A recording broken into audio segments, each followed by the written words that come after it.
वालेकुम नाज़रीन, नांदेड़ उर्दू न्यूज़ में आपका इस्तकबाल है। चलिए जानते हैं आज की खबर। देगलू नाका इलाके में ट्रैफिक जाम, सड़क की खस्ता हालत।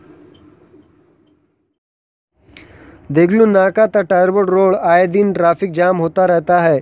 इस तरह देगलू नाका इलाका ऑटो और मोटरसाइकिलों के बेतरतीब पार्किंग के सबब ट्रैफिक जाम का मसला अवाम के लिए हर दिन दर्द सर साबित हो रहा है। इस मामले का अभी तक कोई हल नहीं निकला। देगलू नाके से वाजेगांव तक रोड टूटी फूटी नज़र आती है। इंतज़ामिया को चाहिए कि वो इस मसले पर गौर करे। इस मामले से समाजी कारकुन बशीर लाला ने इंतज़ामिया से अपील की कि वो देगलू नाके से हेवी गाड़ियों की आमदोरफ़्त से मुकम्मल तौर पर पाबंदी आयद करे। अब देखने वाली ये बात होगी कि इंतज़ामिया कब तक देगलू नाके पर हेवी गाड़ियों की आमदोरफ़्त पर पाबंदी आयद करते हैं, ये तो आने वाला वक्त ही बताएगा।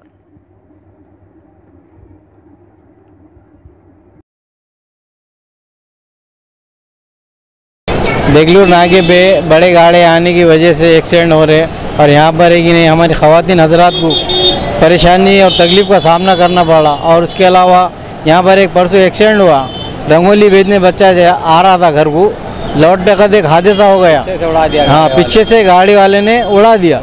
इसके लिए यहाँ की ACP से गुजारिश है, पुलिस महकमे से गुजारिश है कि भाई यहाँ पर ज़्यादा से ज़्यादा तवज्जो दे और ट्रैफिक नियम का पालन करने का जैसा हेड वालों को किया गया 3 महीने तक, उसी अंदाज में यहाँ पर भी बड़े गाड़ियों का काम हो जाए, ये हम गुजारिश करते हैं। वाहन बंद, हाँ, बड़े वाहन आना यहाँ पर बंद हो जाना चाहिए, ये हमारी गुजारिश है यहाँ के SP साहब से।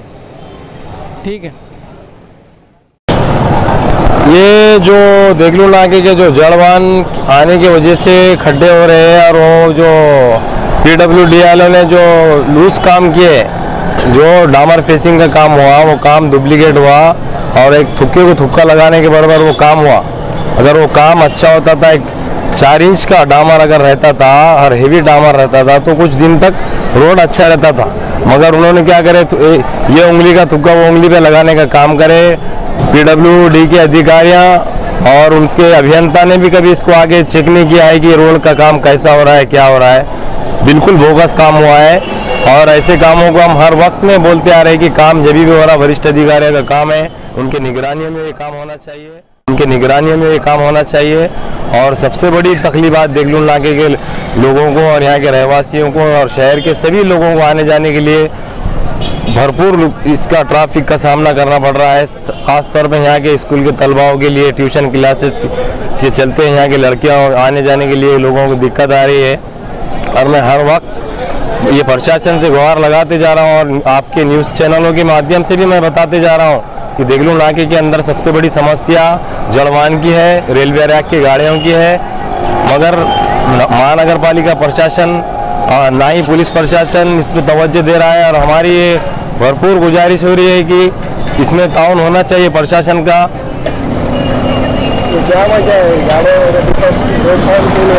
रोकथाम इन्हों सिकंजा कस नहीं रहे हैं ना। अगर इन्हों सिकंजा सही कसेंगे, जैसा कि नांदेड़ शहर का सबसे बड़ा ये रोड है इंटर होने का, आने के लिए और जाने के लिए नांदेड़ का सबसे बड़ा रोड है। मगर इसके लिए यहाँ पर मेरे को तो ऐसा लगता है कि यहाँ पर ज़्यादा मुस्लिम आबादी रहने के लिए प्रशासन हमारे लिए तवज्जो नहीं दे रहा है। क्यों, तो मैंने उधर देखा आनंद नगर भाग्यनगर तरफ ये जड़वान आते ही नहीं है, नए मुड़े तरफ भी जड़वान नहीं आते। सिर्फ हमारे एरिया को नज़रअंदाज किया जा रहा है, इसलिए नज़रअंदाज किया जा रहा है कि मुसलमानों का एरिया है।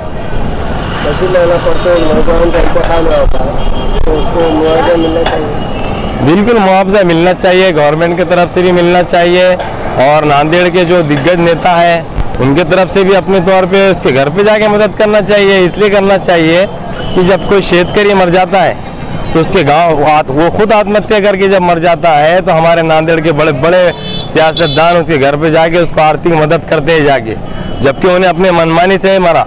और यहाँ तो एक अचानक हादसा हो जाता है जब किसी गरीब का नौजवान बच्चा मर जाता है या किसी गरीब का घर का अपने मुख्य आदमी का इंतकाल हो जाता है तो उसको ही पता होता है कि खर्च क्या होता है क्या नहीं, मगर उसके घर पे जाके उसकी मदद करना बिल्कुल चाहिए।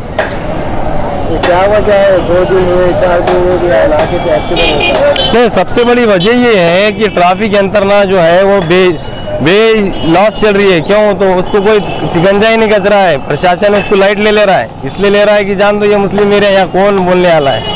पर हम हर वक्त इसके लिए नुमाइंदगी करते रहे और बिल्कुल आने वाले दिनों में भी करते रहेंगे हम, मगर हमारे एरिया को दूरअंदेशी किया जा रहा है, ख़ास तौर पे मुस्लिम एरिया रहने की वजह से दूरअंदेशी किया जा रहा है। ये सभी लीडरों से भी मैं कहना चाह रहा हूँ और प्रशासन के वरिष्ठ अधिकारियों से भी कहना चाहता हूँ कि मुसलमानों के एरिया को इतना दूरअंदेशी मत किया करो और इसको जल्द से जल्द ये मसले को देगलूर नाके के जड़ मान के और ट्रैफिक नियंत्रण के मसले को जल्द से जल्द हल करने का काम करें।